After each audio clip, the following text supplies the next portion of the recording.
ദമാമിലെ ലോകകപ്പ് football stadium നിർമ്മാണത്തിന്റെ structure വർക്കുകൾ പൂർത്തിയായി. സൗദി അരാംകോയ്ക്ക് കീഴിൽ $100 കോടി മുതൽ മുടക്കിലാണ് നിർമ്മാണം പുരോഗമിക്കുന്നത്.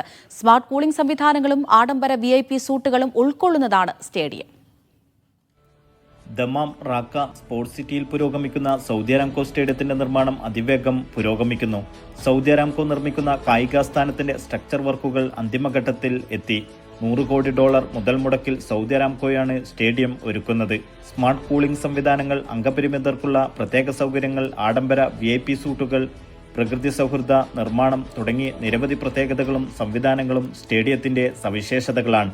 ഫുട്ബോൾ സ്റ്റേഡിയം എന്നതിലുപരി സംയോജിത മൾട്ടി ഉപയോഗ കായിക കേന്ദ്രമായാണ് സമുച്ചയം ഒരുങ്ങുന്നത്. 7000-ലധികം തൊഴിലാളികളാണ് വ്യത്യസ്ത ഷിഫ്റ്റുകളിലായി 24 മണിക്കൂറും ഇവിടെ ജോലി ചെയ്തു വരുന്നത്. ലോകകപ്പിന് പുറമെ 2027 ഏഷ്യ കപ്പ് മത്സരങ്ങൾ നടക്കുന്ന പ്രധാന വേദികളിലൊന്നു കൂടിയാണ് ഇത്. ദമാമിലെ സ്റ്റേഡിയം നിർമ്മാണം പൂർത്തിയാകുന്നതോടെ അൽഖാദിസിയ ക്ലബിന്റെ ഹോം ഗ്രൗണ്ടായി മാറ്റുവാനും പദ്ധതിയുണ്ട്.